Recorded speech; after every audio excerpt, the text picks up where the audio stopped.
Brain stroke అంటే ఏంటి? Brain స్ట్రోక్లో 2 రకాలు ఉంటాయి అన్నమాట. ఈ మధ్య ఒక పదం వాడకంలోకి వచ్చింది, బ్రెయిన్ అటాక్ అని. బ్రెయిన్ అటాక్ అంటే బ్రెయిన్ స్ట్రోక్లో ఎప్పుడు రక్తం ఆగిపోతుందో రక్తనాళాల్లో దాన్ని బ్రెయిన్ అటాక్ అంటారు. దీన్ని ఇస్కిమిక్ స్ట్రోక్ అని కూడా అంటారు. ఇది ఒక 80% స్ట్రోక్ ఉండొచ్చు. అందటికన్నా డేంజర్ స్ట్రోక్ ఏంటి? Haemorrhagic stroke. బ్రెయిన్లో ఉన్న రక్తనాళం పగిలిపోయి ఒక బ్లడ్ ఎక్కువ ప్రెషర్లో దూసుకుంటూ మెదడులోకి వెళ్ళిపోయి ఒక పెద్ద రక్తం గడ్డ కట్టడం, దాన్ని హెమరేజిక్ స్ట్రోక్ అంటారు. బ్రెయిన్ స్ట్రోక్ అనేది ఎన్ని రకాలుగా రావచ్చు? ఇప్పుడు మెయిన్గా బ్రెయిన్ స్ట్రోక్ 2 రకాలు. ఒకటి ఇస్కిమిక్ స్ట్రోక్. దాంట్లో రక్తనాళాల్లో అడ్డంకి ఏర్పడి ముందు ఉన్న మెదడుకి రక్త సరఫరా అవ్వక ఆ మెదడు చనిపోయి వచ్చే స్ట్రోక్ని, దీన్ని కామన్గా పక్షవాతం అంటారు.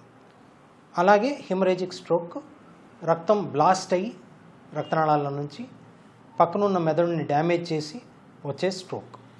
ఇంకొన్ని మైనర్ స్ట్రోక్స్ కూడా ఉంటాయి. ఏమిటి? చిన్న చిన్నగా సైలెంట్ స్ట్రోక్స్, వీటిని లాక్యునార్ ఇన్ఫార్క్ట్స్ అంటారు. అలాగే అప్పుడప్పుడు గర్భిణీ స్త్రీల్లో కొంచెం రక్తం గడ్డ కట్టుకునే రోగాలు ఉన్న పేషెంట్లో వచ్చే వీనస్ ఇన్ఫార్క్ట్స్, అంటే ధమనిలో కాకుండా సిరల్లో అంటే వెయిన్స్లో ఉన్న రక్త ప్రసరణ ఆగిపోతే దాని మూలన కూడా స్ట్రోక్ లాంటిది రావచ్చు.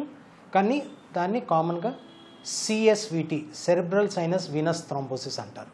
అది కూడా ఒక స్ట్రోక్ లాంటిది. బ్రెయిన్ స్ట్రోక్ లక్షణాలు ఎలా ఉంటాయి?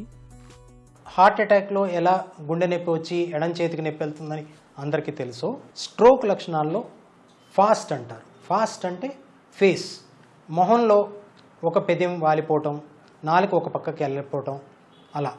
అలాగే ఒక చేతికి లేకపోతే ఒక కాలుకి వీక్నెస్ రావటం, ఆర్మ్. అలాగే స్పీచ్, మాట తడబడి రావటం.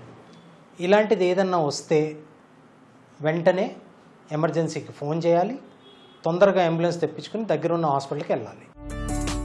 బ్రెయిన్ స్ట్రోక్ ఎందుకు వస్తుంది? ముప్పు ఎవరికి ఎక్కువ? పెద్దతనంలో బ్రెయిన్ స్ట్రోక్ కామన్, ఎందుకంటే రక్తనాళాలు తుప్పు పట్టినట్టు చిన్నది అయిపోవటం, వయసుతో పాటు కొలెస్ట్రాల్ అలాంటివి పెరగటం, షుగరు, హైపర్ టెన్షన్ ఉండటం. కానీ ఈ మధ్య చిన్నతనంలో కూడా స్ట్రోకులు పెరుగుతున్నాయి. ఈ ధూమ్రపానం, మద్యపానం, అన్కంట్రోల్డ్ బీపీ, ఈ 3 చిన్నతనంలో మధ్య వయస్కుల్లో స్ట్రోక్ రావడానికి పెద్ద కారణంగా మారినాయి. పక్షవాతం విషయంలో గోల్డెన్ అవర్ అంటే ఏంటి? స్ట్రోక్ ఉందని తెలిస్తే ఎంత తొందరగా దగ్గర ఉన్న న్యూరోలాజికల్ సెంటర్కి వెళ్తే అంత మంచిది. ఎందుకంటే మీరు హాస్పిటల్లో వెళ్ళగానే ప్రతి హాస్పిటల్కి కొన్ని రూల్స్, ఎక్కడికి ముందు వెళ్ళాలి, ఏం ట్రీట్మెంట్ చేస్తారు, ఏం చూస్తారు, ఇవన్నీ ఉంటాయి. సో ఈవెన్ పక్కనున్న హాస్పిటల్కి వెళ్ళినా 15-20 నిమిషాల లోపల స్ట్రోక్ ఉన్నదని కనుక్కోవటం కష్టం.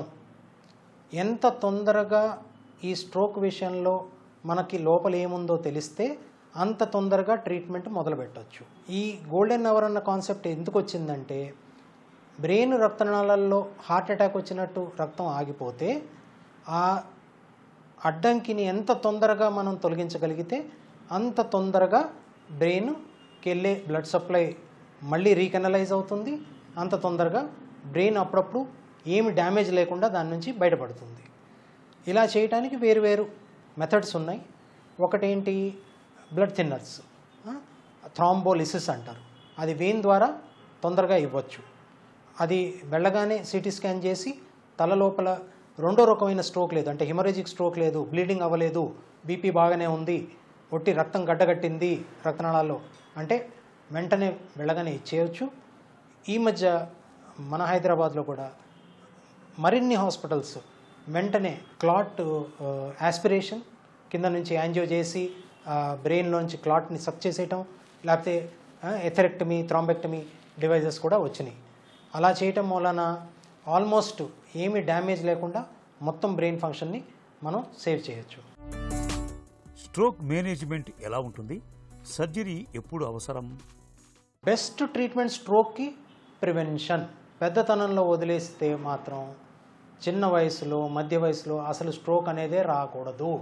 అలా అని దురదృష్టవశాత్తు స్ట్రోక్ అయ్యింది, అన్నిటికన్నా ఫస్ట్ మెడికల్ మేనేజ్మెంటే కరెక్ట్.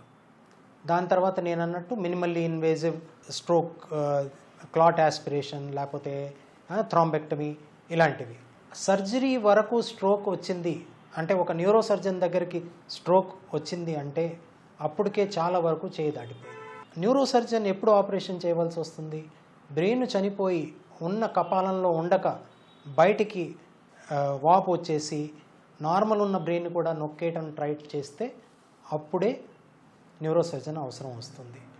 అలాగే హెమరేజిక్ స్ట్రోక్, పెద్ద రక్తం బ్లాస్ట్ అయ్యి నార్మల్ బ్రెయిన్ని నొక్కేస్తోంది, పేషెంట్ డీప్ కోమాలోకి వెళ్ళిపోయాడు, ఈవెన్ ఊపిరి తీసుకోవడం కూడా కష్టమైపోయింది, కదలిక లేకుండా అచేతనంగా పడున్నాడు.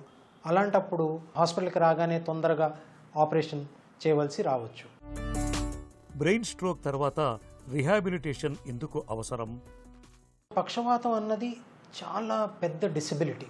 కాళ్ళు లేని పేషెంటు చేతులతో ఎన్నో పనులు చేసుకోవచ్చు, 2 చేతులతో.